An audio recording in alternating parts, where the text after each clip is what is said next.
Hello दोस्तों, नमस्कार। पूजा Singh garden से मैं पूजा आप लोगों का फिर से एक बार स्वागत करती हूँ, वेलकम करती हूँ। कैसे हैं आप सब लोग?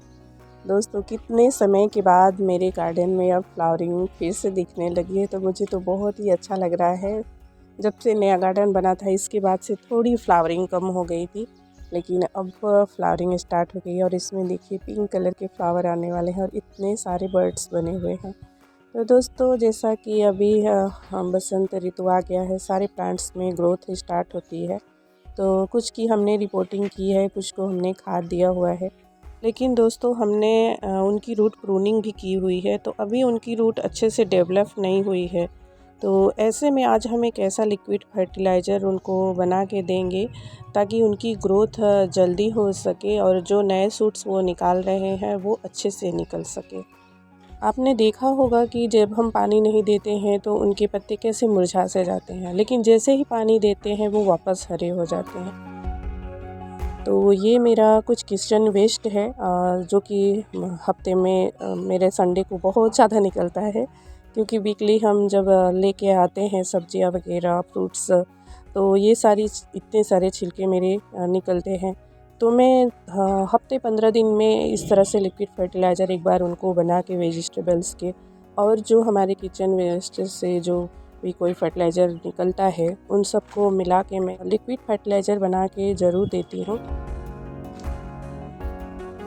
तो आज हम इसी को बनाना सीखेंगे कि कैसे बनाते हैं। जो पुराने हैं उनको तो आता ही होगा, लेकिन जो हमारे अभी नए फ्रेंड हैं, जो अभी नए नए गार्डनिंग करना स्टार्ट किए हैं, उनको नहीं आता है, तो उनके लिए आज ये मैं वीडियो बना रही हूँ।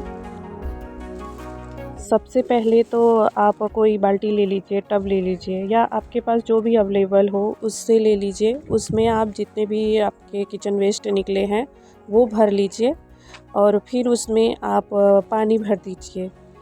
ये तो हो गया हमारा पहला स्टेप। दूसरा स्टेप, आप उसको खाद बनने के लिए कुछ बैक्टीरिया की ज़रूरत पड़ती है, तो जिससे आप गुड़ डाल सकते हैं, तो उससे भी बन जाता है। आप 2-3 मुट्ठी उसमें गोबर की खाद या वर्मी कंपोस्ट का भी यूज कर सकते हैं। मैं तो वीएसटी कंपोस्ट का यूज़ करती हूँ। ये बहुत अच्छा होता है, इससे खाद दुगनी तेज़ी से बनता है। और फिर हम उसको 24 घंटे के लिए ढक के रख सकते हैं। आप चाहे तो 2 दिन या 3 दिन भी रख सकते हैं। वैसे मैंने तो 24 घंटे ही रखा है, क्योंकि ज़्यादा समय तक रखेंगे तो स्मेल आने लगती है। आप अगर हफ्ते दर हफ्ते बनाना है तो आप 24 घंटे का भी डाल के यूज़ कर सकते हैं। उसमें स्मेल भी नहीं आएगी और जो ये हमारा नीचे का वेस्ट मटेरियल निकलेगा उसको भी हम रीयूज़ कर सकते हैं। तो इस तरह से आप अपने घर में ही एकदम पौधों के लिए बिल्कुल टॉनिक साबित हो सके ऐसा लिक्विड फर्टिलाइज़र खुद ही बना सकते हैं। हमारे किचन में से जो ये छाछ निकलता है उसको भी आप यूज कर सकते हैं। जो काले चने हम भिगोते हैं उनके पानी हैं, दालें हैं जितनी, और जो हम कढ़ी बनाते हैं तो बेसन की जो पानी वगैरह निकलती है, ये पौधों के लिए बहुत फ़ायदेमंद होता है। तो आप इसका भी यूज़ कर सकते हैं। आप चाहे तो किसी बाल्टी में इकट्ठा करके रख सकते हैं। जो चावल हम धोते हैं, चावल का पानी प्लांट्स के लिए बहुत ही अच्छा होता है। इसे आप चाहे तो रोज़ दे सकते हैं। ये सब सारे पानी पतले करके आप पौधों को दे दीजिए, और चाहे तो इकट्ठा करके आप उसमें वेजिटेबल्स मिला सकते हैं जो निकल रहे हैं हमारे छिलके। तो इस तरह से हम सारी चीज़ें डाल के लिक्विड फर्टिलाइज़र बना सकते हैं, वो भी ऑर्गेनिक और बिल्कुल फ्री का। और जो छिलके ये बच जाते हैं उनका भी हम इस्तेमाल कर सकते हैं, इनका फिर से रीयूज़ कर सकते हैं। देखिए, मैंने भी इस तरह से इसका रीयूज़ किया है। छत पे ले जाके मैं इसको सुखा देती हूँ। अगर इसको पानी के साथ ही मैं किसी कंपोस्ट बिन में डाल देती कंपोस्ट बनाने के लिए, तो वो स्मेल करने लगता। तो लेकिन अगर हम जब इस तरह से इसकी पानी को सुखा देंगे छत पे ले जाके, तो जब ये अच्छे से सूख जाएगा तो इसका जो हम कंपोस्ट बनाएंगे, तो एक तो वो जल्दी बन जाएगा सूखने की वजह से, और दूसरा वो स्मेल नहीं करेगी। तो मैं तो जब यूज़ नहीं होता है तो भी मैं छत पे सुखा देती हूँ, क्योंकि जब उसका मॉइस्चर कम हो जाएगा तो वो उसमें कीड़े नहीं पड़ते हैं और स्मेल भी नहीं आती है और वो जल्दी बन जाता है। तो इस तरह से फ्री की मिट्टी भी बन जाएगी और फ्री का लिक्विड फर्टिलाइज़र भी बन के तैयार हो जाता है, जो कि बहुत ही हेल्दी और न्यूट्रिशन से भरा हुआ होता है। और ये इसका कलर देख सकते हैं कितना डार्क इस बार हुआ है, क्योंकि इसमें गाजर के छिलके और अनार के छिलके थे, तो अनार के छिलके थोड़े ब्लैक टाइप में दिखने लग जाते हैं, इसलिए इसके कलर बिल्कुल डार्क होके आया है। लेकिन ये फर्टिलाइज़र बहुत ही अच्छा है, इसमें काफ़ी सारी चीज़ें हैं और इस तरह से आप बना के दे सकते हैं। मेरे प्लांट्स के ग्रीन होने का ये सबसे बड़ा राज है। तो मैं अक्सर ही इनको यही ज़्यादा देती हूँ।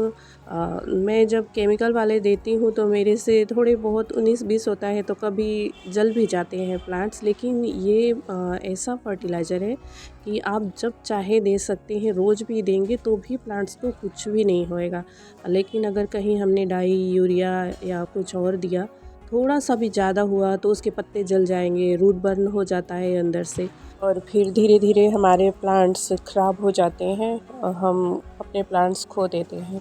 जो लोग किचन गार्डन करते हैं, जो साग सब्जी वगैरह उगाते हैं, देखिए जिस तरह मेरा ये टमाटर है, मिर्ची का है, मेरे अजवाइन के हैं, अगर हम इसमें केमिकल यूज़ करेंगे तो वही खाएंगे हम, फिर वो हमें नुकसान करेगा।